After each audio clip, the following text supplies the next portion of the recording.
Om Namo Bhagavate Vasudevaya. Om Namo Bhagavate Vasudevaya. Om Namo Bhagavate Vasudevaya.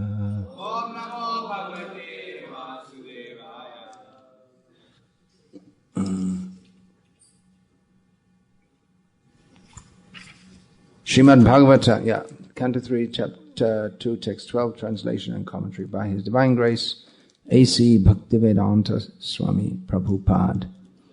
I want to cover a lot of ground today, even though it's quite a long session.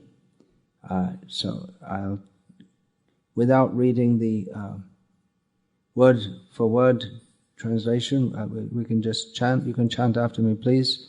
Yan martya lila lilao payikam svayoga.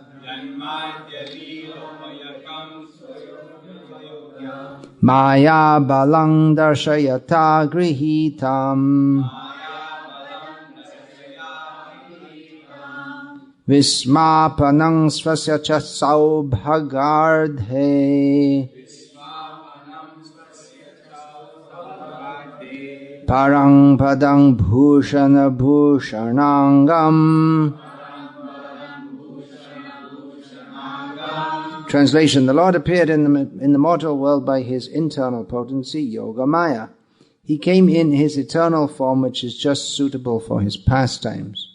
These pastimes were wonderful for everyone, even for those proud of their own opulence, including the Lord Himself in His form as the Lord of Vaikuntha. Thus, His, Sri Krishna's transcendental body is the ornament of all ornaments.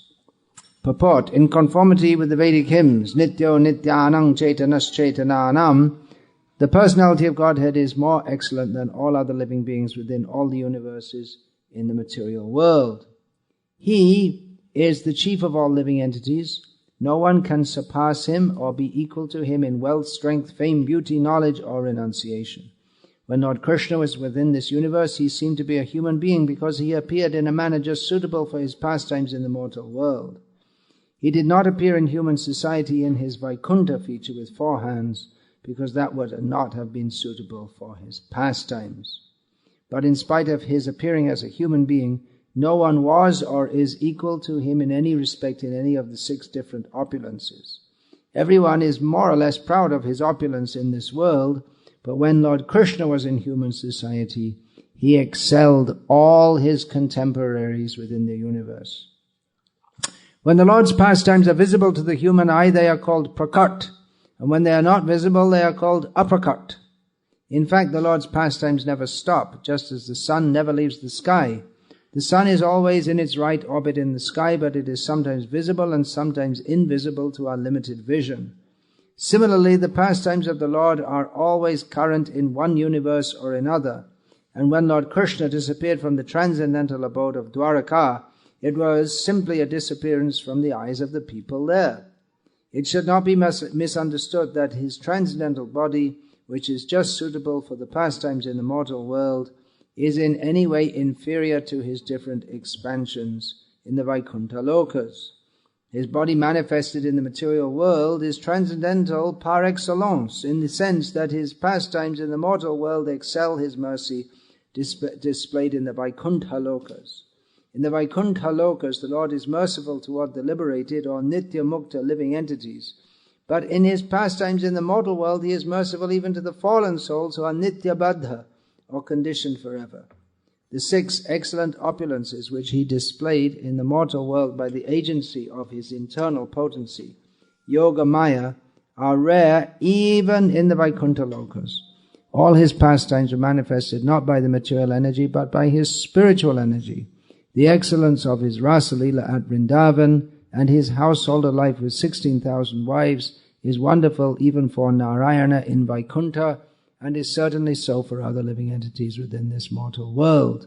His pastimes are wonderful even for other incarnations of the Lord, such as Sri Rama, Nrsimha, and Varaha. His opulence was so super excellent that His pastimes were adored even by the Lord of Vaikuntha, who is not different from Lord Krishna himself. Yesterday, what I'm going to speak on now was planned for yesterday, but I'll do it today instead, as ran a little late yesterday. The topic is Sri Vaishnavas and Gaudiya Vaishnavas, or Sri Vaishnavism and Gaudiya Vaishnavism. I thought to speak on this topic. Please turn off your phone, whoever may have their phone still on. I elected to speak on this topic knowing that there are quite a few people of Sri Vaishnava family background here in the Seattle area, and quite a few of them visit here also, especially when two eminent personalities of the Sri Vaishnava Sampradaya visit here, which they do regularly. One is the Chinna Jia Swami and the other is Velaguri Krishna. So there may be some persons of Sri Vaishnava background here also. Actually, we're all of Sri Vaishnava background, in as much as we as Gauriyas see all the great acharyas of all the sampradayas as not being something separate from us or different from us. They're all our gurus. Particularly Srila Bhaktivinoda Thakur stated that the philosophy of the Ramanuja Sampradaya is the Vitti Swarup, or it's the very form, the very foundation of the philosophy of the Gauriyas, his Vishishtadvaita, translated as qualified monism, is the basis of Chaitanya Mahaprabhu's Achinta Bheda Bhed Tattva, as clearly distinguished from Shankara's Kevaladvaita. Just it was known as Advaitavada, but then later there came Vishishtadvaita, Shuddhadvaita, Dvaitadvaita. So Kevaladvaita is a rigid monism, but Vishishtadvaita professes monism, but with qualified. There's oneness, and there are other things. There are specialties within that also. In other words, it's not only oneness. So Chaitanya Mahaprabhu expressed this as Achinta Bheda Bhed Tattva. Of course, there are many differences also in the technical presentation and even in the concept. One of the main differences between the Sri Vaishnavas and the Gaudiya Vaishnavas is the concept of who is it's a bit difficult to say linguistically, because we know that all the forms of the Lord are in one sense equal, but still in the Ramanuja Sampradaya, the concept is that Narayana is the original form of the Lord, and all other forms expand from him. Whereas the Gaudiya Vaishnavas say that Krishna is the original form based on the evidence of the Srimad Bhagavatam, Krishnastu Bhagavan Swayam. And that's the main praman or evidence, and there are others given also. Srila Jiva Goswami has discussed this elaborately. Gaudiya Vaishnavas also recognize Brahma Sanghita, of which the 5th chapter is available, and in which again and again Govindam Adi Purusham is mentioned.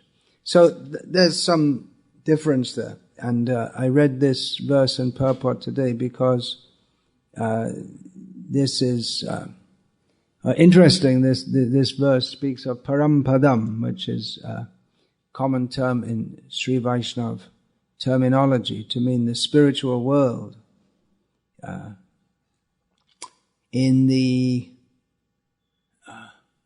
Sri Vaishnava tradition, there are 108 Divya Desham, so divine places, of which one of them is Parampadam, Vaikuntha, the spiritual world. So this verse, in this verse, and Srila Prabhupada elaborates on that in the purport, that the form of Krishna is so exquisite that even Narayan in the spiritual world becomes attracted to that. And in the purport, Srila Prabhupada gives some comparison that the Lord of Vaikuntha is very merciful toward the liberated souls in the spiritual world, but in his pastimes in the material world, he is merciful even to the fallen souls. Actually, in the opening section of the Chaitanya Charitamrita, there's considerable discussion about this point. If we say that Krishna has appeared in this world via the agency of the Purusha avatar, the Kshirodakshai Vishnu, that's true, it's stated in Shastra. But then the Kshirodakshai Vishnu is an expansion of an expansion of expansion of Krishna. So you can take it either way. Actually, we have no argument with those who say that Vishnu is the original form, because that's true. If you consider it from the point of view of looking from this material world toward the opulence of the Lord, then Vishnu is the original. In terms of opulence, in terms of manifestation of opulence, Vishnu is supreme, because that's his bhav, and that's the whole point of why the Gaudiyas, from the point of view of rasa vichar, they see Krishna Krishna is the sweetest. Chaitanya Charitamrita states, Madhurja Bhagavatasa, the essence of God's godliness is his sweetness. If we take the essence of his sweetness to be his opulence, then we may opt for Vishnu in Vaikuntha, Narayana in Vaikuntha as being supreme. But actually, as our acharyas have pointed out, even in terms of opulence, the opulence of Vrindavan on the spiritual world is far more than that of Vaikuntha. But the opulence is not the predominating factor. It's a different mood altogether. So, although there may be some discussion over that, from Krishna's point of view, from God's point of view, let's leave Krishna, not state Krishna here. From God's point of view, Krishna is the supreme form, and or the original form from which all other forms expand. Although they're eternal and they're non-different. So, there's difference and non-difference. Rupa Goswami Prabhupada in his Bhakti Rasamrita Sindhu has identified 4 qualities of the Supreme Lord, Krishna, that even the Narayan forms in Vaikuntha don't have. These are the special qualities. Madhurja Bhagavatasa, sweetness is the essential quality of God, of what makes God God. So there are 4 special sweetnesses of Krishna that even Narayan doesn't possess. One is his Venu Madhuri. Narayan doesn't have a flute. Krishna does. So his flute and his flute playing, his Rupa Madhuri, Krishna's form, is so sweet that, as stated in this verse of Srimad Bhagavatam, it attracts even Narayan in Vaikuntha. Then Leela Madhuri, the sweetness of Krishna's pastimes. There's nothing to compare with Krishna, the sweetness of Vrindavan pastimes. Although sweetness is not at all lacking in Vaikuntha, but it overflows to the ultimate degree in even though it's unlimited in Vaikuntha, still it's much more so. in Vrindavan. And there is also the prema madhuri, the sweetness of Krishna's love and his loving devotees. So Krishna has these special sweetnesses that qualifies him in this way. Now, this is, there was a big discussion about this when Chaitanya Mahaprabhu was staying in Sri Rangam during 4 months of the Chaturmas, which is going on at the present time, but we don't feel it here. The Chaturmas is 4 months, literally means 4 months, which are observed by mendicants and others in India, but particularly by mendicants who are traveling, because they stop traveling. It's pretty difficult to travel when there's lots of rain and all the roads are muddy. So mendicants stop traveling. Householders are also expected to observe Chaturmas in various ways. Chaitanya Mahaprabhu stayed for 4 months of the rainy season in Sri Rangam. He stayed in Navadvip for 24 years, in Puri for 18 plus 6 years. I say 18 plus 6 because during the 6 years he was coming and going. And then after that he remained in Puri for 18 years. So he stayed in 2 places for a very long time. And the place that he stayed in most after these 2 other places is Sri Rangam, the capital of the Sri Vaishnava Sampradaya. So that's a noteworthy point. While he was there, he discussed with his host, Venkata Bhatta, who is the uncle of Gopala Bhatta, who became one of the 6 Goswamis of Vrindavan, compiled the Hari Bhakti Vilas together with Sanatan Goswami, rules and regulations for Gauriyas to follow, especially householder Gauriyas. This is recorded, one discussion that Chaitanya Mahaprabhu had with Venkata Bhatta about how Chaitanya Mahaprabhu, in a very joking way, but Shastric and philosophical way, established that actually Krishna is not superior to Narayan because he is the same as Narayan, but still he's superior. So this is summarized in one purport of the 5th canto of Bhagavatam, which you may now kindly display. You ready there? Yeah. So this is summarized in one purport of the 5th canto of Srimad Bhagavatam, chapter 18, text 23. The translation and commentary by Srila Prabhupada. And this verse is spoken by Lakshmi Devi. Swatang mamapyachuta shishni vanditang karambujang yatvad adhai satvatam bibharshi mam lakshma varenya mayaya ka ishvaras yehitang uhitung vibhurt iti. She prays to Narayana, Krishna. O infallible one, your lotus palm is the source of all benediction. Therefore your pure devotees worship it, and you very mercifully place your hand on their heads. I wish that you may also place your hand on my head, for although you already bear my insignia of golden streaks on your chest, I regard this honor as merely a kind of false prestige for me. You show your real mercy to your devotees, not to me. Of course, you are the supreme absolute controller, and no one can understand your motives. Purport.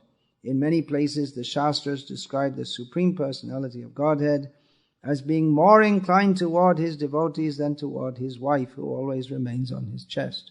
Of course, she's also a devotee. The Sri Vaishnava Sampradaya is known as Sri because, of course, the background and basis of all Sampradayas is the Supreme Lord himself. But that sampradaya is the 4 Vaishnava sampradayas are manifested from 4 great personalities, and the Sri Vaishnava sampradaya is manifested from Sri, which means Lakshmi. That's why it's known as the Sri Vaishnava sampradaya. So she's a devotee, but she doesn't think she's a devotee.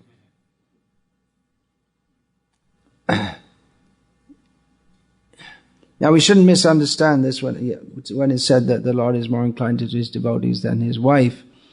We shouldn't misunderstand that Lakshmi is some kind of non-entity. She's in the Sri Vaishnava Sampradaya, just as in the Gaudiya Vaishnava Sampradaya. Ultimately, we give more importance to Radha than to Krishna. And similarly in the Sri Vaishnava Sampradaya, when we start to get esoteric, there's more attention given even to Sri for the very reason that she's, the feminine nature is more compassionate, so she can take us to the Lord. So, when it's said that he's more inclined toward his devotees than toward his wife, that means that it gives great importance to his devotees and the function of being a wife. He's attached. The point is that he's attached to devotion more than to not exactly to Lakshmi. He loves her superlatively, but to the position or function of being a wife. The point is that he's attracted by bhakti, and of course she has unlimited bhakti also. So, quoting in this regard, Srila Prabhupada quotes in the purport from Srimad Bhagavatam, Natata me priyatama atma yonir na shankaraha nacha sankarshano na shrir naivatma chayatha bhavan. Here Krishna plainly says that his devotees are more dear to him than Lord Brahma, Lord Shiva, Lord Sankarshan, the original cause of creation, the goddess of fortune, or even his own self. Actually, this is spoken to Uddhava, and it says, Krishna says, not more dear to me are Brahma, who is born from my very body, Shankara, Lord Shiva, Sankarshan, my brother, Balaram, and Shri, my wife Lakshmi, and even my very self. And he was going to say, my devotee is more dear. And because he's speaking philosophically, but Vishwanath Chakravarti Thakur explains that he was going to say that, but it just came out that he says, you are more dear to me, Uddhava, than all of them, because Uddhava himself is a great devotee. And Uddhava was sent to Vrindavan to find out that the unsophisticated gopis of Vrindavan are, in his estimation, far greater than himself. Now, we don't want to start saying that, the gopis are better and this and that. From our position, they're all way, way, way, way up there. So among themselves, they may say such things. And we may repeat, because in Shastra, and we're supposed to repeat Shastra, but we shouldn't think that there's something lacking in Uddhava or in Lakshmi, because these descriptions are there. It's not that there's anything lacking in them.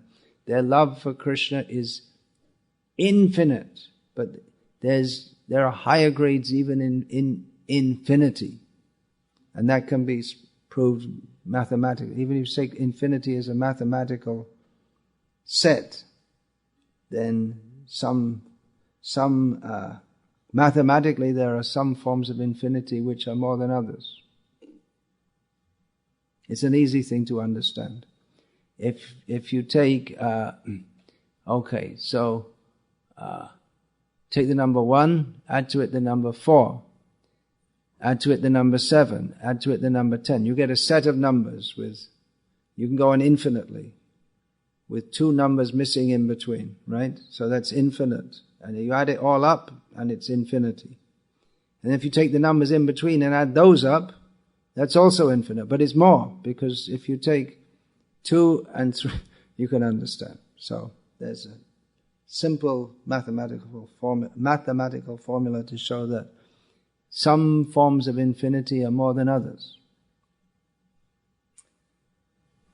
So, elsewhere in Srimad Bhagavatam, Shukadev Goswami says, Nemam varincho nabhavo nashriyarapyanga sangshaya prasadam lebhire gopi yattat prapa vimukti dat. Shukadev Goswami describing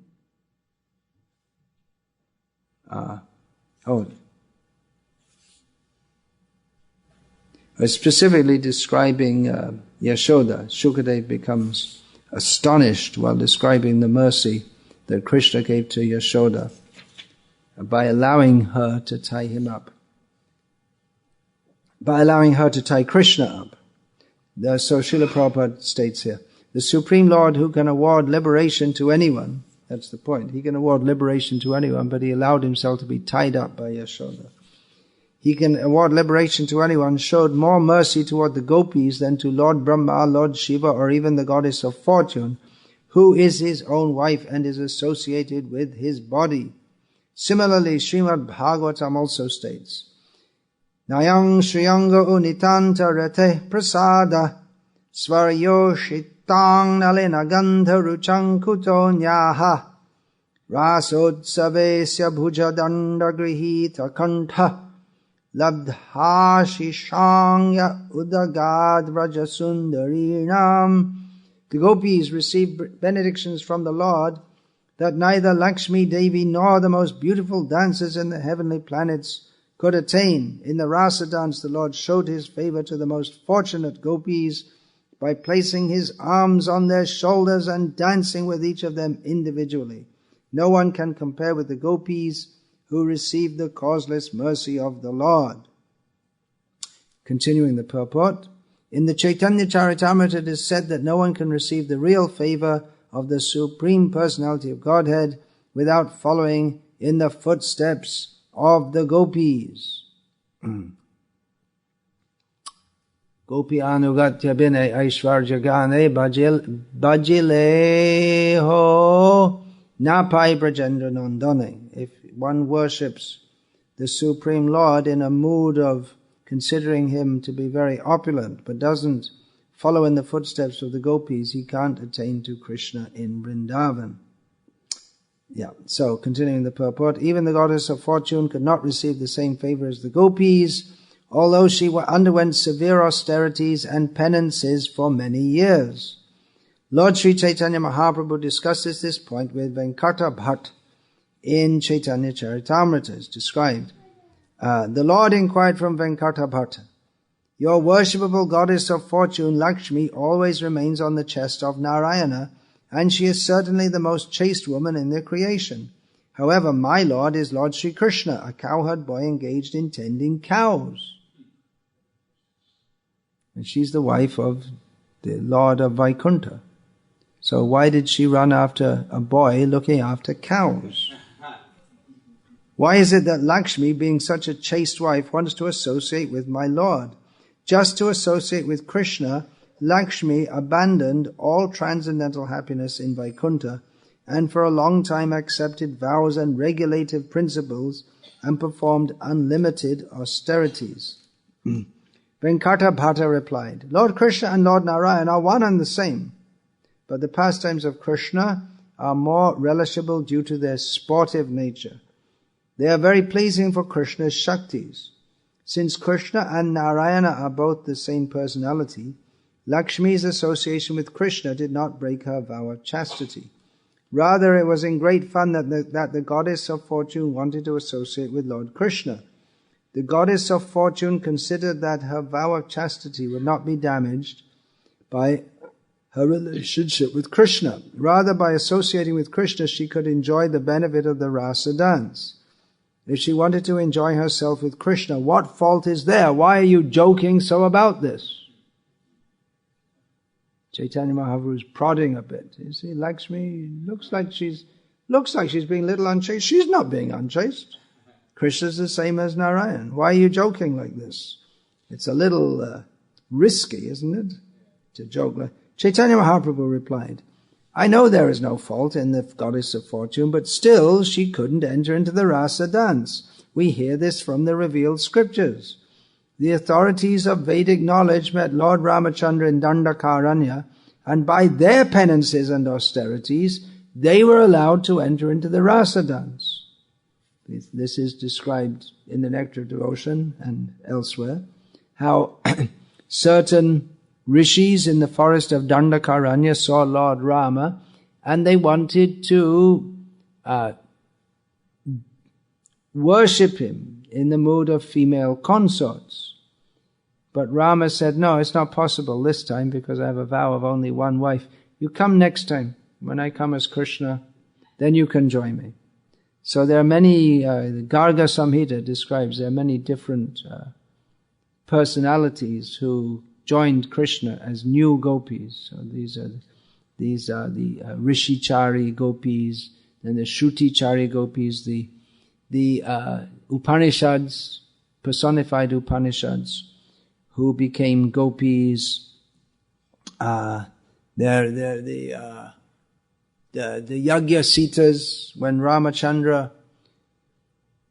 after Sita Devi returned to the earth whence she had come, Lord Ramachandra went on performing yagyas, big public yagyas. He needs to do so with his wife, so every time he did one, he made a deity of Sita. And all those deities of Sita said, so what do we do now? He said, come around next time. They came as gopis. Then when Rama had first gone to Janakpuri, or the place of Janak Maharaj, and he took Sita from there, but there were so many other young girls who thought, well, we'd also like to be Rama's wife. Okay, next time. So there are so many different gopis. So the rishis in Dandakaranya, they were able to join by their austerities, and Lakshmi, who's constitutionally a greater personality and who is the wife of Vishnu, she couldn't join. So Chaitanya Mahaprabhu asked, can you tell me why the goddess of fortune Lakshmi could not get that opportunity? To this Venkata replied, I cannot enter into the mystery of this incident. I am an ordinary living being. My intelligence is limited and I am always disturbed. How can I understand the pastimes of the Supreme Lord? They are deeper than millions of oceans. So Chaitanya Mahaprabhu gave him the answer. Venkat Bhatta said, I can't understand this. And Chaitanya Mahaprabhu said, okay, I'll give you the answer. This is the answer. Lord Krishna has a specific characteristic. He attracts everyone's heart by the mellow of his personal conjugal love. By following in the footsteps of the inhabitants of the planet known as Vrajaloka or Goloka Vrindavan, one can attain the shelter of the lotus feet of Sri Krishna. However, the inhabitants of that planet do not know that Lord Krishna is the Supreme Personality of Godhead. Unaware that Krishna is the Supreme Lord, the residents of Vrindavan like Nanda Maharaj, Yashoda Devi, and the gopis treat Krishna as their beloved son or lover. Mother Yashoda accepts him as her son and sometimes binds him to a grinding mortar. Krishna's cowherd boyfriends think he is an ordinary boy and get up on his shoulders. In Golok Vrindavan, no one has any desire other than to love Krishna. So Lakshmi couldn't enter the rasa dance because she wanted to maintain thinking that I'm Lakshmi. But she has to follow the gopis, become subordinate to them. Then she can join, but she couldn't.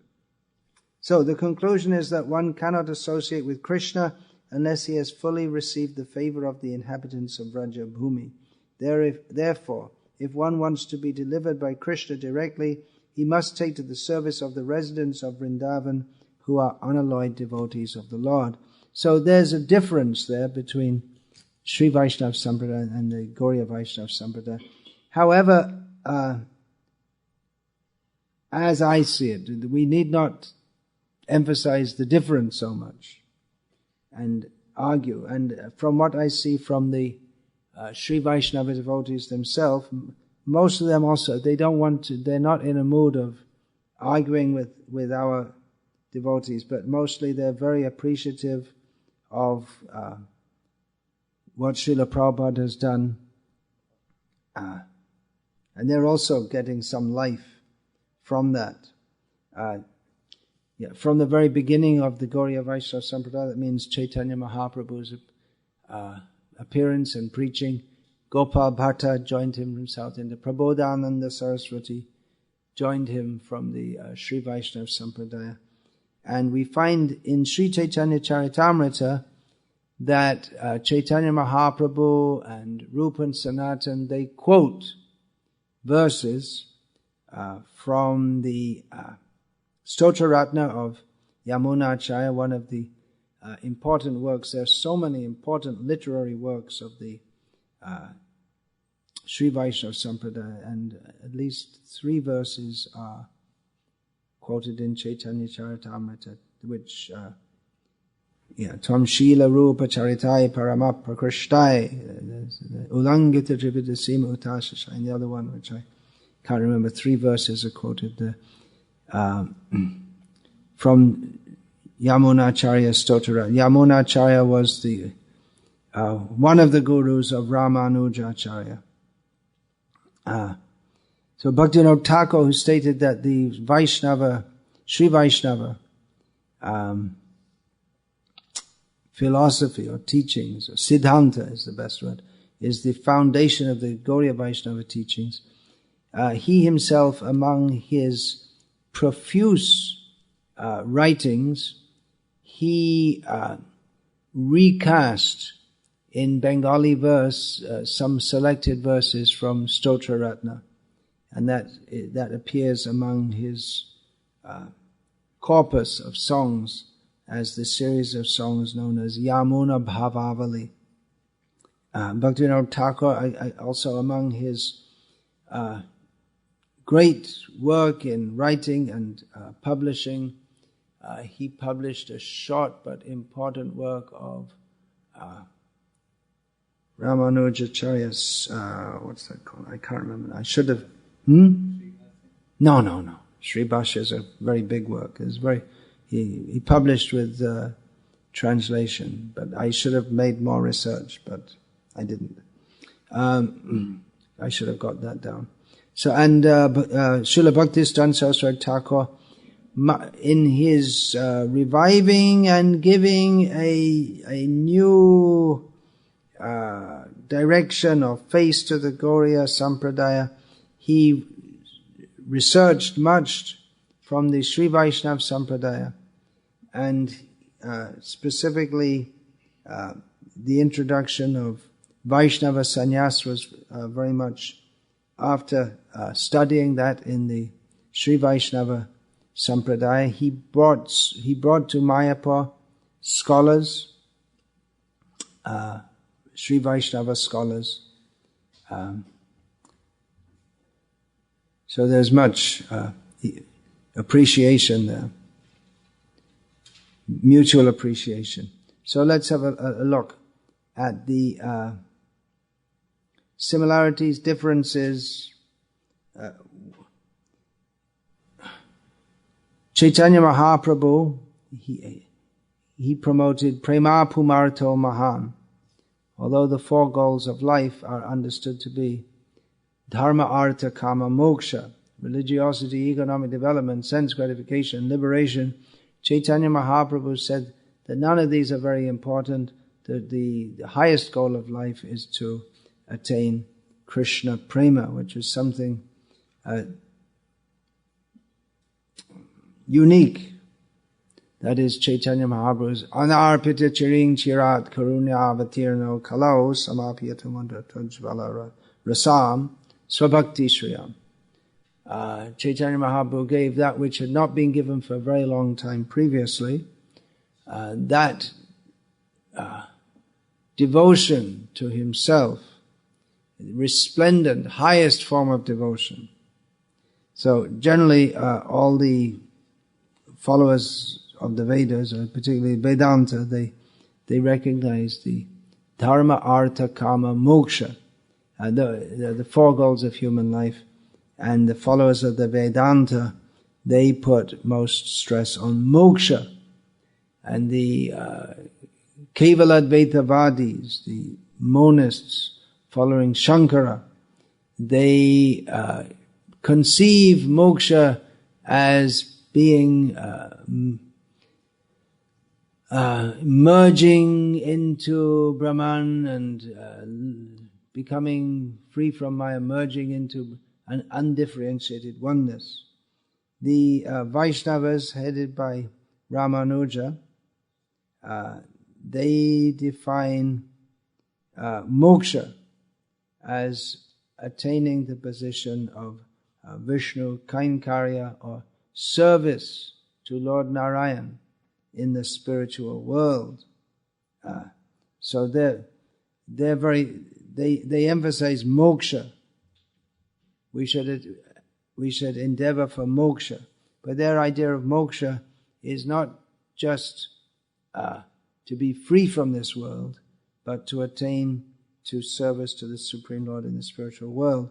Whereas Chaitanya Mahaprabhu's followers, they don't find, even the idea of moksha is not as important to them as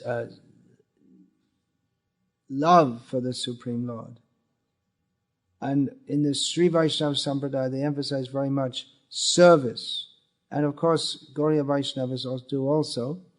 But they say that the service, that is the substratum of love for God. The main point is the love, of which service and love, they're in spiritual existence. They're practically synonymous. But Chaitanya Mahaprabhu puts the emphasis that we have to develop love of God. Now, in the Sri Vaishnava Sampradaya, they have two ways of attaining moksha. One is called Bhakti Yoga and the other is called Prapatti. Now, what they call Bhakti and what we call Bhakti, although the word is a very common word, it commonly appears in Bhagavad-gita and elsewhere.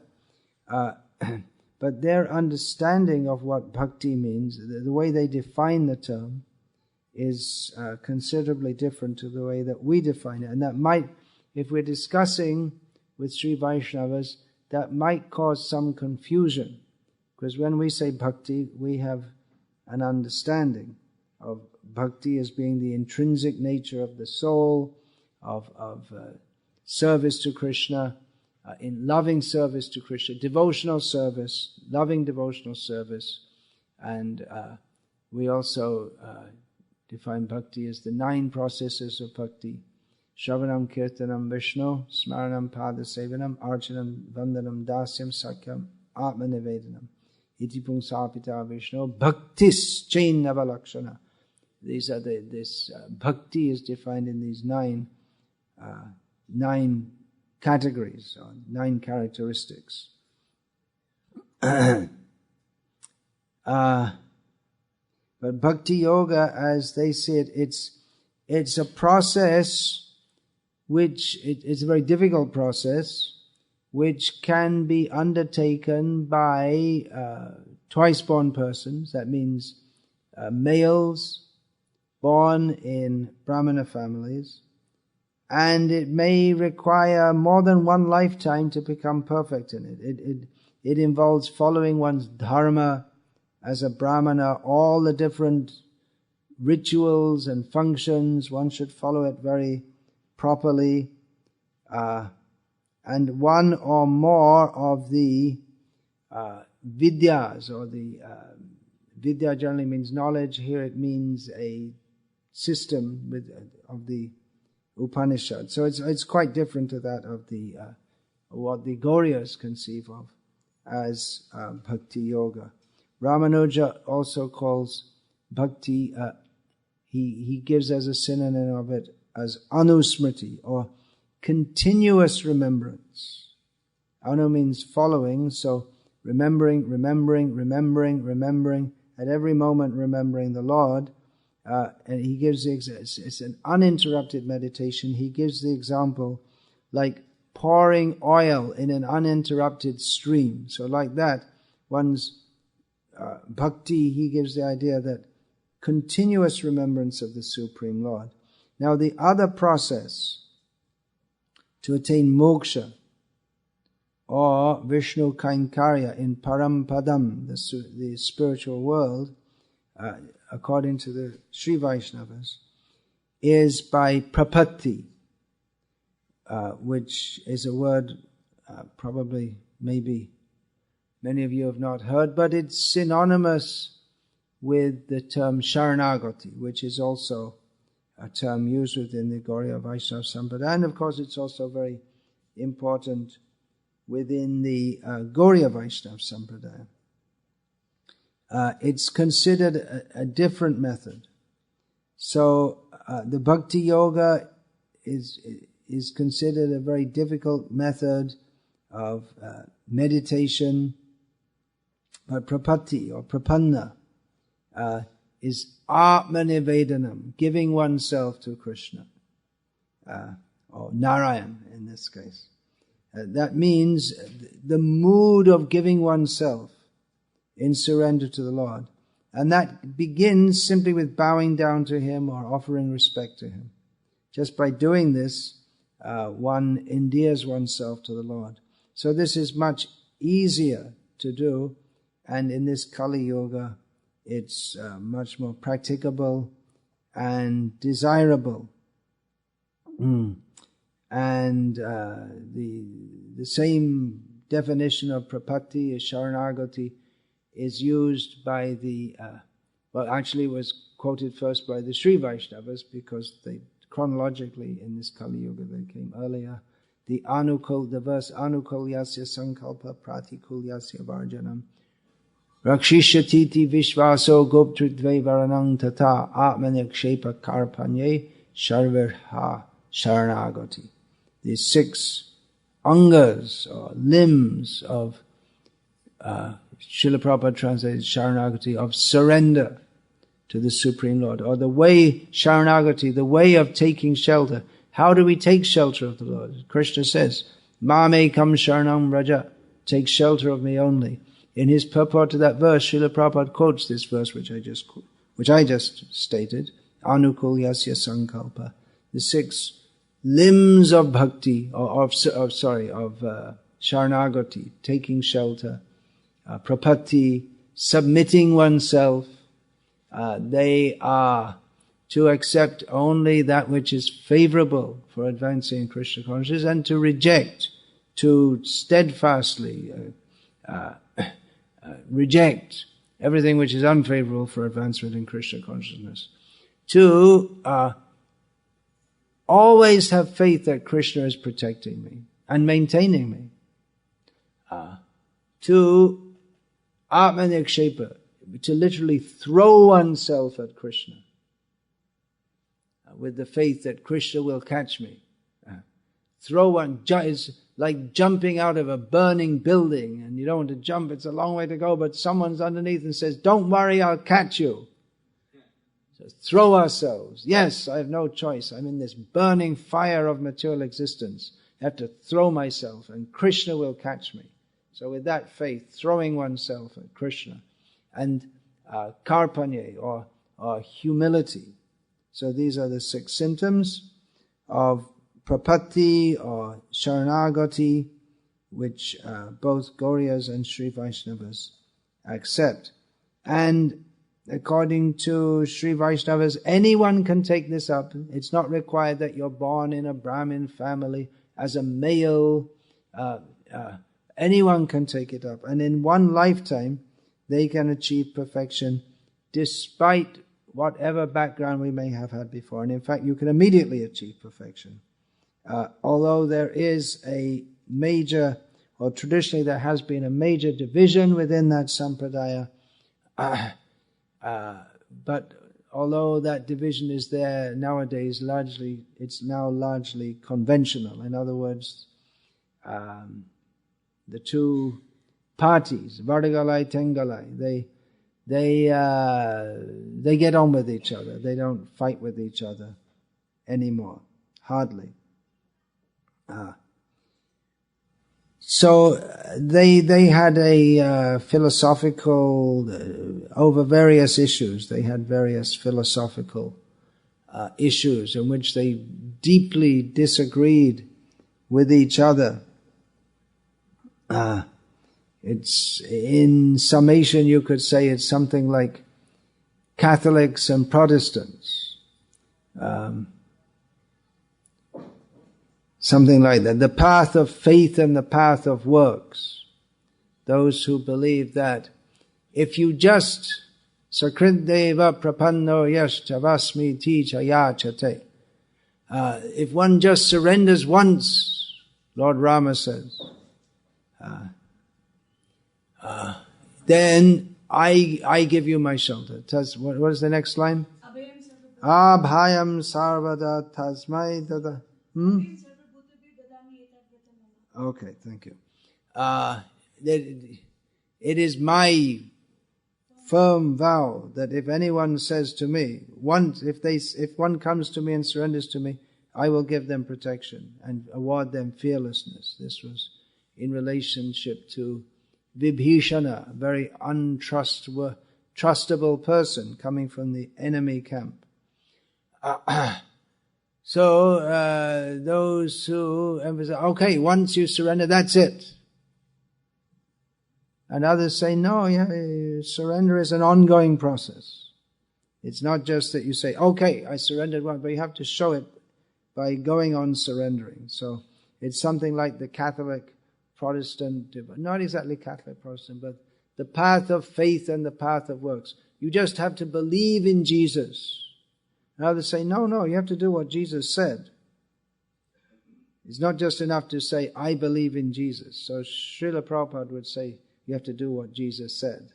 If you're a real follower. This divide is exemplified in what is called the Markatanyai and Majaranyai. The Markata, the monkey, holds on to the mother. And the mother jumps around here and there being a monkey, but the baby monkey holds on. So the baby has to hold on and gets the mother's protection. Whereas the Majara, which is the word for a cat, the cat simply picks up the baby kitten without any effort on the kitten's part. So the Vardigalai, they say, well, we're more like the monkey, that God is willing to protect you, but you have to hold on to Him.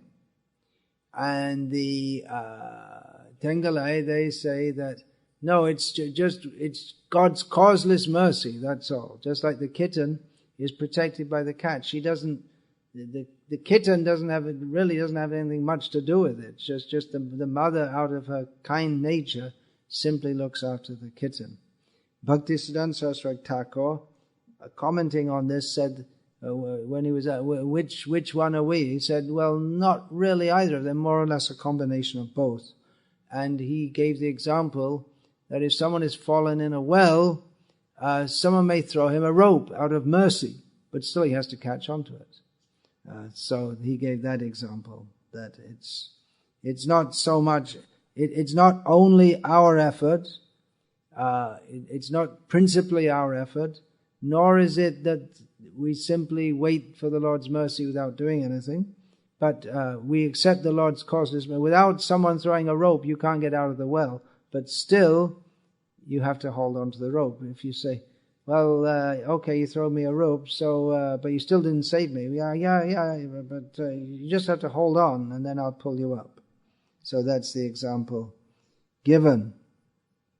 So practically no one follows, although Bhakti Yoga is theoretically accepted as an upaya, a means to come out of this material existence and attain moksha, but no one practically practices it. It may have been for a previous age. Everyone practices prapatti only. The idea, you surrender to Krishna, take refuge, of course I'm saying Krishna out of habit, but to Narayana, and you take refuge in that. Is the essence. And then anything you do, devotional activities, after that, that's something extra. But once you've surrendered, you don't really need to do anything.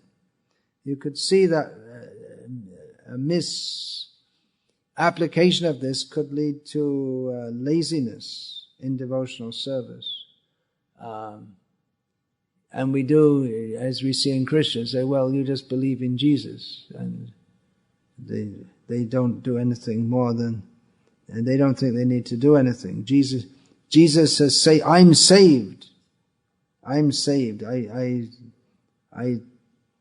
was it? I was born again, washed in the blood of Jesus.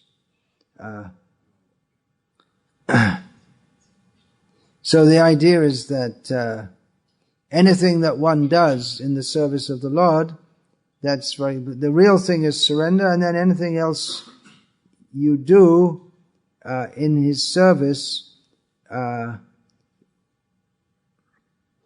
then you may do for His pleasure, but it's not that you get anything more or less from it. Of course, there may be different interpretations of this and sub-schools. Of course, everyone is supposed to follow their dharma, varnashram dharma. Chaitanya Mahaprabhu is also revolutionary in saying that varnashram dharma is external to bhakti, because dharma as practiced in this world, it's a bridge. One name of Krishna is Dharma Setu. He is the bridge composed of dharma for crossing from this world to the spiritual world. So Chaitanya Mahaprabhu said that this varnashram dharma is actually external, ehobhajya. It's external to the real essence of spiritual service to Krishna. So in Sri Vaishnava Sampradaya, as in all Vedic Sampradayas, one has to follow one's dharma as given in Shastra. And in fact, the ones who don't follow this, they're excluded from Vedic society. Buddhists, Jains, Charvakas, if you don't follow this varnashram. Of course, Chaitanya Mahaprabhu didn't say not to follow varnashram, but he said that it's not of the essence. So he clarified that. The whole idea is that one should, in Sri Vaishnava Sampradaya, one should follow one's dharmas to please the Lord. Swakaramana tamabhyacha siddhing vindati manava. So the idea is that one follows one's dharma, but not with the aim of attaining anything material, but to please the Lord.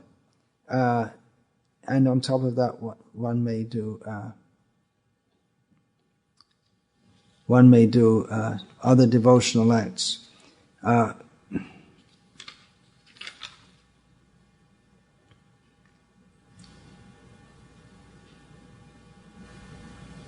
So this verse, anukulyasya sankalpa pratikulyasya varjanam, Srila Prabhupada quotes that.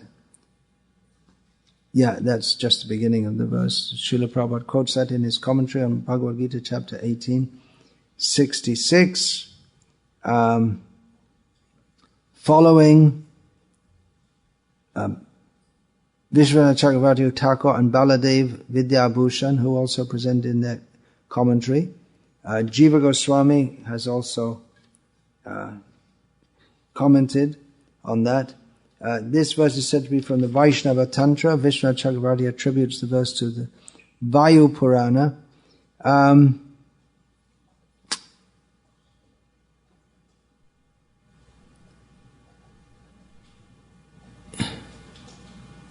It's also featured in the Hari Bhakti Vilas. Jiva Goswami comments that the essence of this verse is accepting the Lord as one's guardian or master. That follows the Sri Vaishnava idea, that the acceptance of Him as our master, and the Atma Nivedan, or giving oneself to Him, that is the function from our side. But that is done because we accept Him as our master. So that follows the Sri Vaishnava understanding. This verse is also quoted in the Hari Bhakti Vilasa, which was, of course, the largely compiled by Gopal Bhatta Goswami. It's authored, the name is given Sanatana Goswami, so it was a joint effort, but it appears that it was largely the effort of Gopal Bhatta Goswami, who had vast training in Shastra, of course Jiva Goswami also, but in these sections of Shastras which describe the duties of Vaishnavas. That comes in the 11th chapter of Hari Bhakti Vilas, in which that's described as being Sharanapati Lakshanam. So Sharanapati, Sharanagati, Prapatti, Prapanna, these are all synonyms. Now, toward the end of that section, there's a verse given by, most of the verse of Hari Bhakti Vilasa is quoted from Shastra. It's a compendium of verses from Shastra, with a few verses of commentary or summary like this. So in there is a verse, Atachara bahuvidhaha shishtacharanusarataha Shri Vaishnavanam kartavya likyante trasamasataha. So Sanatan and Gopal Bhatta say there are many types of achar and shishtachar, which are similar terms. Proper behavior, the behavior of respectable people. Then he says, here I will succinctly describe Sri Vaishnavanam Kartavya, the duties of the Sri Vaishnavas. Of course, it could be understood to mean Vaishnava in general, but the term is given of the Sri Vaishnavas. In the 22nd chapter of the Madhya Lila, if we study very carefully, Madhya Lila of Chaitanya Charitamrita, we'll see that Chaitanya Mahaprabhu instructs Sanatana Goswami about the principles of Sharanagati, giving this verse, Anukulyasya Sankalpa Pratikulyasya Varjanam, and so on. Then he goes on to describe the principles and details of sadhana bhakti. So from this we can understand that the two are considered one entity practically. We can understand that Sharanagati is expressed by following the principles of sadhana bhakti. That one has to have this spirit of surrender to Krishna. Then one can perform sadhana bhakti in such a way that sadhana will lead to siddhi. Sadhana is meant to lead to siddhi, but it can be that one performs the activities of sadhana and makes rapid advancement. It can be that someone performs the activities of sadhana and hardly advances at all. That's why it's a great misunderstanding to think that Krishna consciousness means initiation, 16 rounds, 4 regulated principles, bus, finished, nothing else more to do. But it's a question of attitude. It's a question of, it's Krishna consciousness. So consciousness of Krishna, what is that consciousness? Savior Sevak Bhava. The understanding that Krishna is to be served. I am his servant. I am meant to serve him. Krishna te kila cheshta. Everything I do should be done for the satisfaction of Krishna. So sadhana bhakti is to be performed. All the rules and regulations are there with the attitude. Anukalyasya sankalpa pratikulyasya varjanam rakshishyatiti vishvaso goptritve varnang tata atmanekshepa karpanye shadvirtha sharanagati. With this attitude, in relationship to Krishna.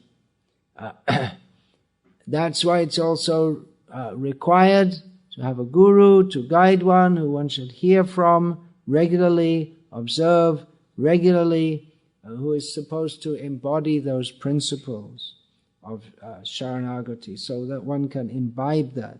Without that, one can perform bhakti, the sadhana bhakti, but the advancement will be very slow or practically negligible.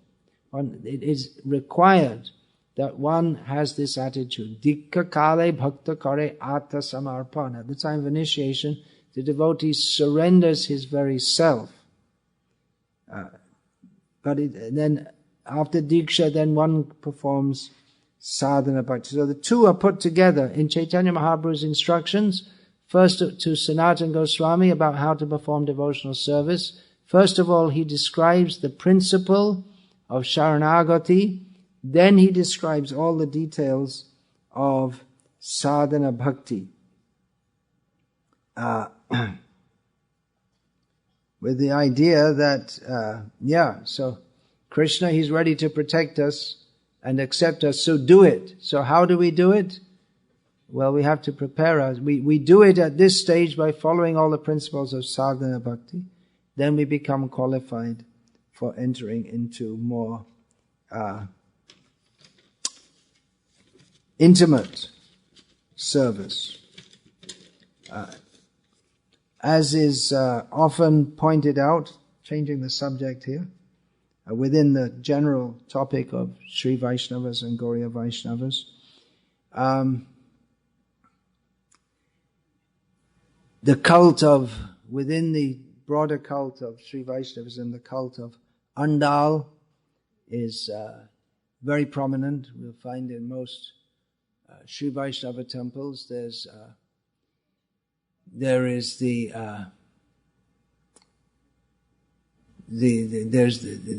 don't, just like we have Radha Krishna together, they don't have Lakshmi and Narayan together. They have a separate temple for Lakshmi or Tayar. And then many also have a separate temple for Andal, who is the lover of Narayana. She appeared in this world apparently as an ordinary girl, but she envisioned herself as a gopi, and ultimately she only wanted to marry the Lord, which she eventually did. She was married to him. Her work, Tirupavai, that's very famous among Sri Vaishnavas, and that is chanted by them. It's a song of love to the Lord, very similar to that of the gopis of as described in the Srimad Bhagavatam. She eventually married the Lord Ranganatha in the mood of the gopis who prayed to Katyayani to get Krishna as their husband. She also wanted, so the gopis that's described in Srimad Bhagavatam, they wanted to have Krishna as their husband. Katyayani Mahamaye Mahayogin Yathishwari Nanda Gopusutang Devi Pating Me Kuru Te Namaha. They prayed to Katyayani, you please arrange that the son of Nanda, the cowherd king Nanda, you make him our husband. So she prayed in that way, and her songs, recorded in that Tirupavai, they are songs of love to Krishna. They're chanted especially during what is the equivalent of the month of Margali in the Sri Vaishnava Sampradaya. And the girls, the Sri Vaishnava girls especially, then are supposed to know this. Or very commonly chanted in all worship ceremonies. So this feeling of love for Krishna as a lover, it's promoted as the essence by Chaitanya Mahaprabhu. It's also very, very prominent in the Sri Vaishnava Sampradaya, which is a very important link, a link in the whole concept of God. Although they worship Him as the Supreme Lord, but the idea of loving Him as a female is actually chronologically in this world, in this Kali Yuga, it first came in the Sri Vaishnava Sampradaya, and then later Chaitanya Mahaprabhu came and developed that, you could say, in exponentially. Nam Alvar also had this feeling. Just in the latest Back to Godhead magazine, one Sri Vaishnava scholar based in England wrote an article comparing Srila Prabhupada and Ramanuja and the similarities between them. I just went through that and made a few notes and made a few points from that. I'll just speak on that. They were both obviously very, very powerful and significant acharyas who, even from the historical point of view, those who like to study religion in a historical way, both of them, they made a tremendous change in the tremendous innovations, tremendous impact that will last in the history of world religion. The 1000th anniversary of Ramanuja's birth is to be celebrated next year. We can, it's supposed to be that the Gaudiya Vaishnava golden age will go on for 10,000 years. So we're just at the beginning of that, in which Srila Prabhupada was the Senapati Bhakta, the great general of Chaitanya Mahaprabhu, who fulfilled Chaitanya Mahaprabhu's prophecy that Krishna consciousness would be preached all over the world. At least Srila Prabhupada put that into motion, which no one had any idea of that. Similarly, when Ramanuja came, there was no clear idea or movement of Krishna consciousness. There were great Vaishnavas who had appeared before him, the Alvas. I can't pronounce the Tamil, but it's as good as you can get from me. So they were there, but Ramanuja he systematized the philosophy. That was the order given to him by Yamunacharya, which not spoken, but Ramanuja understood that from the three fingers. He had to make a commentary on the Vedanta Sutras to not only systematize the Siddhanta of Vaishnavism according to Shastra, according to Vedanta, but specifically that is in opposition to Shankara, whose explanation of Vedanta completely monopolized the whole Vedic or Vedanta scene at the time, which completely goes against the actual spirit of Vedanta, which is Sarvadhaman Parityaja Mamekam Sharanam Raja, to give up all varieties of religion and just surrender to Krishna. So that was a major innovation, you could say. Not really innovation, but revealing the actual truth which had become lost in course of time. So Ramanuja revived that, and in this way he brought in something which was unprecedented, unimagined, and of unlimited benefit to the whole world. In the same way, Srila Prabhupada brought to the Western world Krishna consciousness, which although in the Western world is hardly appreciated yet, but the theological and philosophical contributions of Chaitanya Mahaprabhu brought to the West by Srila Prabhupada, they are actually so much superior in both philosophically, we can say, and in terms of a process and understanding of God. We have to distribute the book so that people can understand. This is a great revolution in the history of the human race, how people can understand what their actual duty of life is and duty toward God. So they're both very powerful history changing acharyas, as this scholar Sri Ranga Priya Ramanuja Dasan, his name is.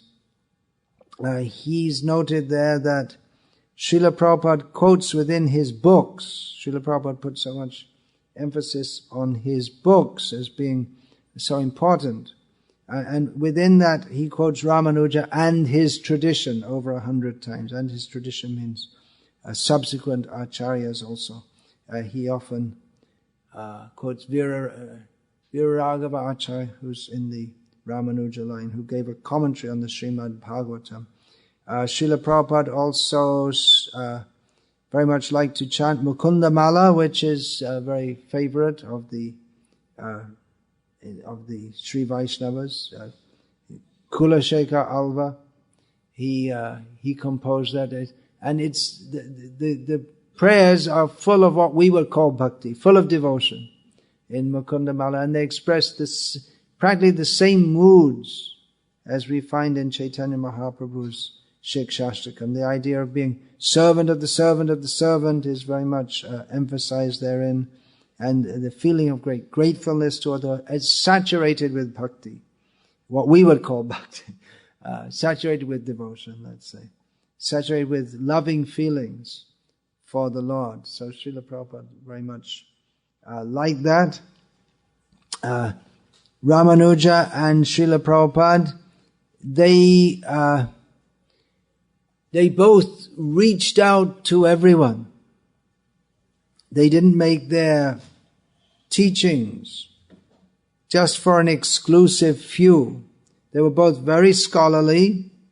They both presented many scholarly writings for the benefit of the philosophical class of people. But in accord with the very nature of devotion to the Lord, they made it available to everyone. And of course that was there in Ramanuja's Sampradaya before he came, but he opened it up widely. Everyone was welcome. It's not just for the high caste people. Ramanuja accepted men and women from all castes and even outcasts. So similarly, Srila Prabhupada went to people who were considered ineligible. Not even considered ineligible. They were not even considered. Just leave out anything. Just not even considered. They've got nothing to do with all this. They're nothing to do. They're outside. But Srila Prabhupada brought them in.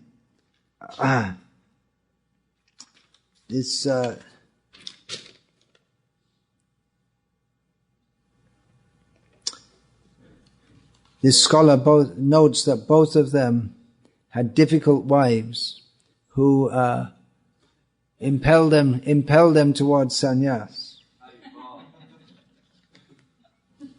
So we're very grateful to these wives.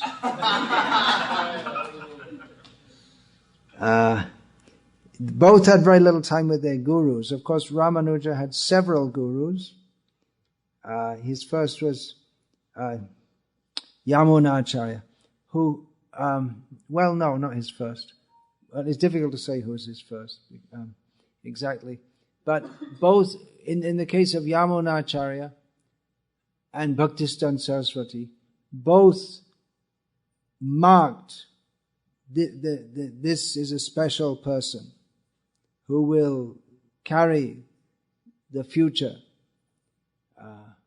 Yamuna first saw Ramanuja in Sri Rangam, but there was no intercourse at that time, and noted, yes, this is a special person. Similarly, Bhaktisiddhanta Saraswati, when he first saw, who was later to become our Srila Prabhupada, first said to him that you should preach Krishna consciousness in the English-speaking world.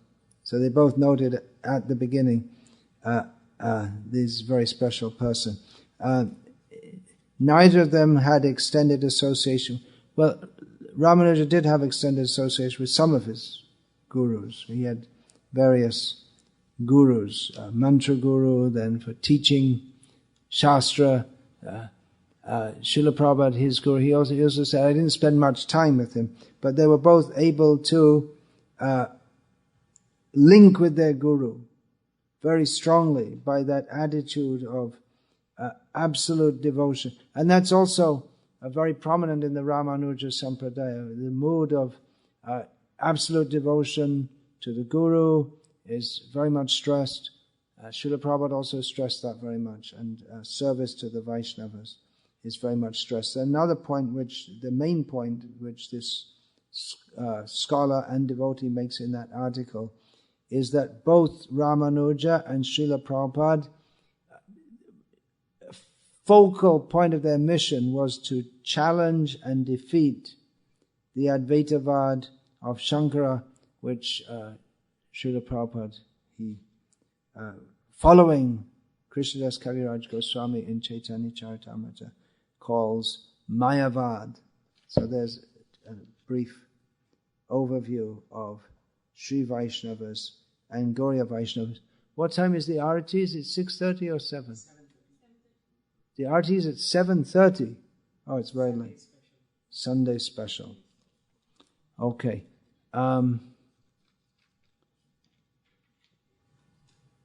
So what should I do now? There's so many devotees want to meet me. There's some questions. Yeah, so what should I do? Should I meet the devotees? Should I sit here and answer questions? Some questions at least.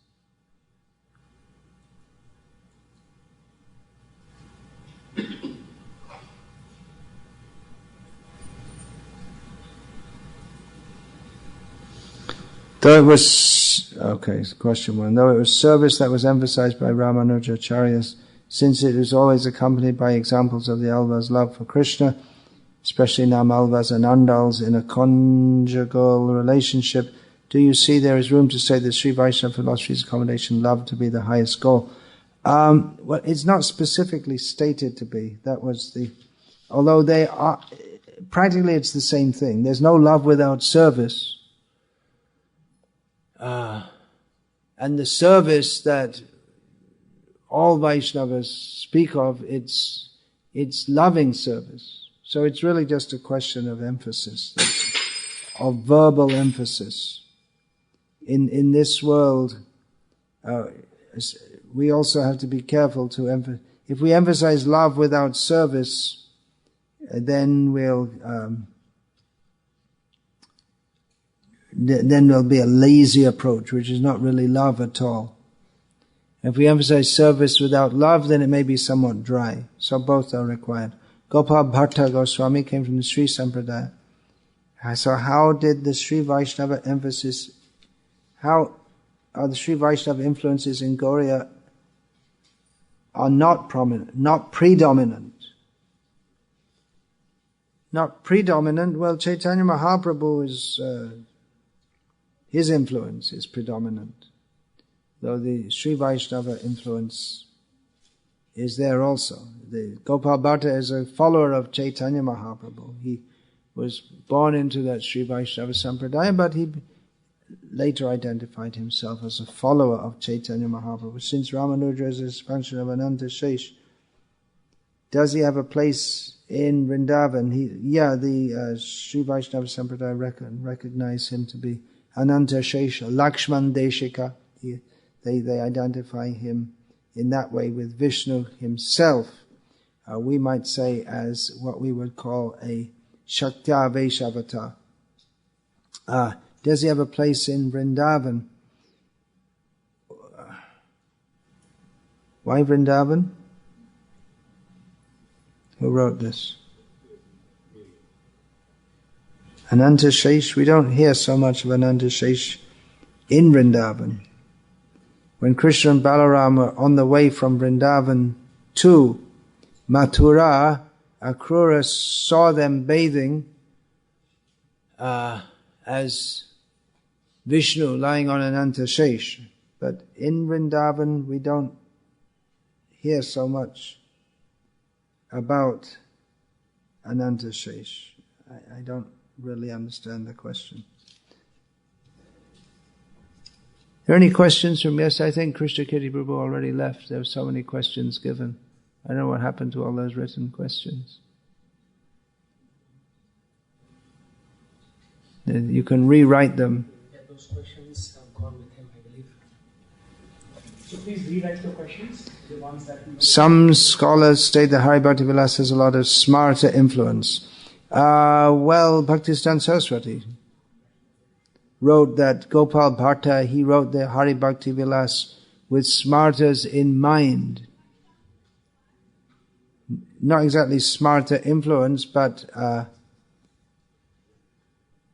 with the idea that the smartas may be somewhat pacified to think that the Gauriyas, they also follow many rules similar to them. Can Hari Bhakti Vilas be taken as an authority without any reservation?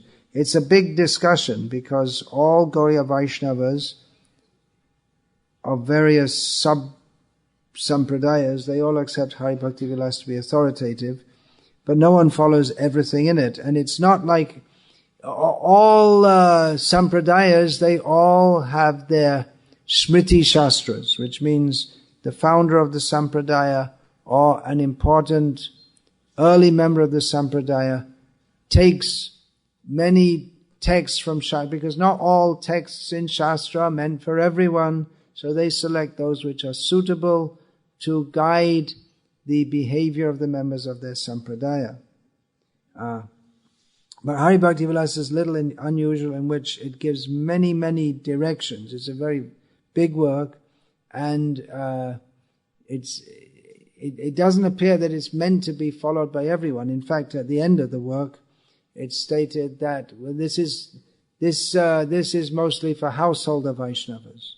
And there's a whole section on deity worship, and it said this is especially meant for wealthy grihastas who can afford to do all these things. So not everything is meant for everyone, and therefore it requires also one's guru to instruct you specifically what to follow.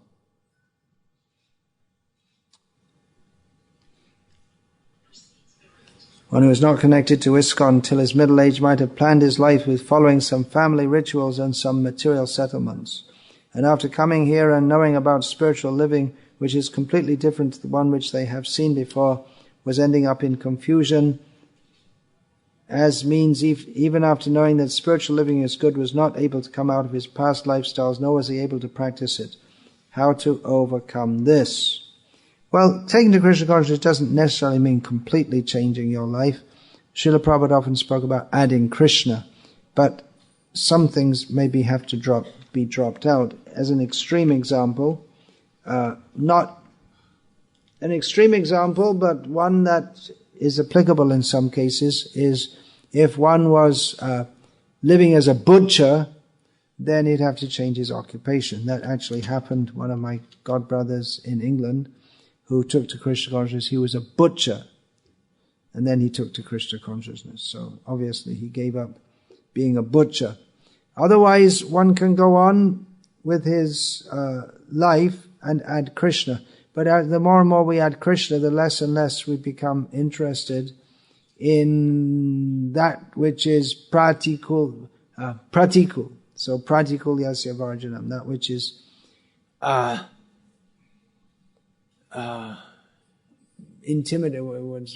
detrimental to our advancement in Krishna consciousness. We shall have to give that up. So there might be some confusion, or rather some tug of war in our minds about what should I do. It's a different approach to life, but one after understanding that life is meant for serving Krishna, surrendering to Krishna, then one has to reorientate one's life according to the principle anukulyasya sankalpa pratikulyasya varjanam, accepting that which is favorable for advancement in Krishna consciousness and rejecting that which is unfavorable. So many of the things many of the goals we may have had previously may be unfavorable. For instance, if we're thinking that I want to make a lot of money and enjoy myself in this world, that is, such an attitude is not favorable for advancing in Krishna consciousness. On the other hand, as long as one is a householder with family responsibilities. He has to make some money. Of course, he could also make some major adjustment, like for instance joining one of our farm communities. So one has to see in an individual case, but some confusion may arise because one is not sure can this be dovetailed, that word Srila Prabhupada used, can I dovetail this in Krishna's service or not? So for that one may require some guidance about what one should do practically, how to practically live one's life in Krishna consciousness. If you have debts to pay off, well, it's a great burden whether or not one is in Krishna consciousness or not. That can't be neglected.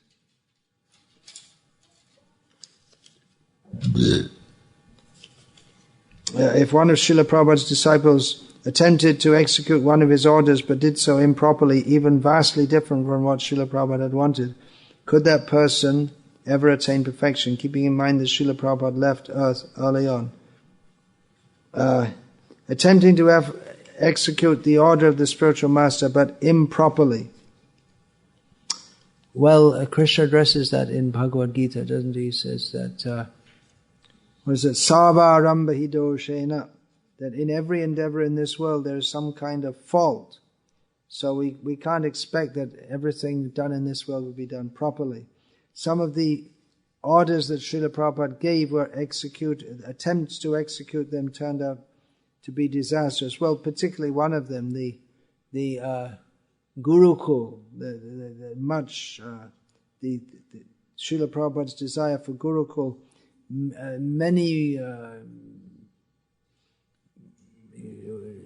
many cases was executed in a very improper way.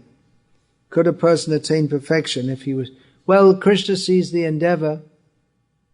If someone in trying to serve Srila Prabhupada goes off course to a very bad extent, then we can't say that Srila Prabhupada would accept that.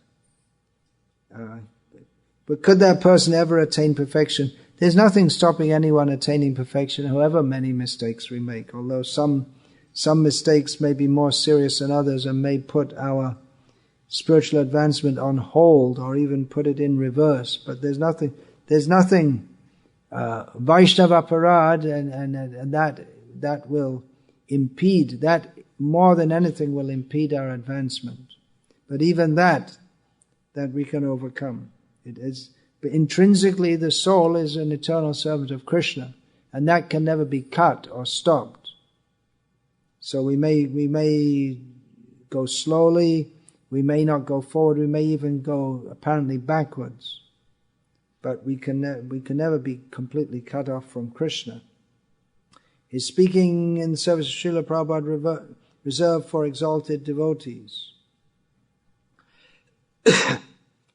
Read my book, Speaking Strongly in Srila Prabhupada's Service. This is discussed in some detail. Vaishnava does not seem to be one of the Varnas, then why did Srila Prabhupada want to establish Varnashram system? You have to read Srila Prabhupada's books and you can understand all of this. Where one is considered superior or inferior. However, in the Vaishnava community, everyone considers himself lower than everyone else, dasa anudasa. Yeah, I spoke about this just now. If you would have been present, you would have heard that a Vaishnava is above all the Varnas and ashrams intrinsically, but he may take such a role to show to others how the Varnashram society should be established. We don't consider anyone higher or lower according to their caste background. Chaitanya Mahaprabhu said, Nicha jati nahi Krishna bhajane ajoga, Shatkupya pranahi bhajane joga. Je bhaje shai baro bhakti hino cha, Krishna bhajane nahi jat kuladi vicha. One is not rejected from worshipping Krishna simply because one is of lower birth or of a lower social status. Nor does a higher social status automatically qualify one for devotion to Krishna. One is considered higher or lower in Vaishnava society according to the degree of his bhakti, not by any other means. And if one has no bhakti, even if he's supposed to be very high, he's not considered high in terms of devotion. There's no such consideration in Krishna Bhakti. But still, there requires to be a gradation in human society. It's for the organization of human society. That's all. As long as we're living in this world, as long as we're living in human society, we require some organization. I think I'm just going to take one more question and then stop here because I'm losing my voice. I mentioned the interactions of Lord Rama with the sages in Dandakaranya, wherein they wanted further association with him. Why didn't Valmiki Muni include these conversations in Aranyakanda? Well, if you ever meet him, you could ask him.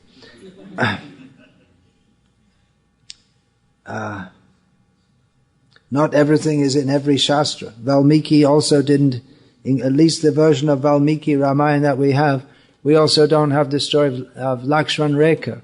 We don't have the story of Shabari eating fruit and giving it to Lord Rama. So why didn't he include it? You may have to ask him whenever you meet him.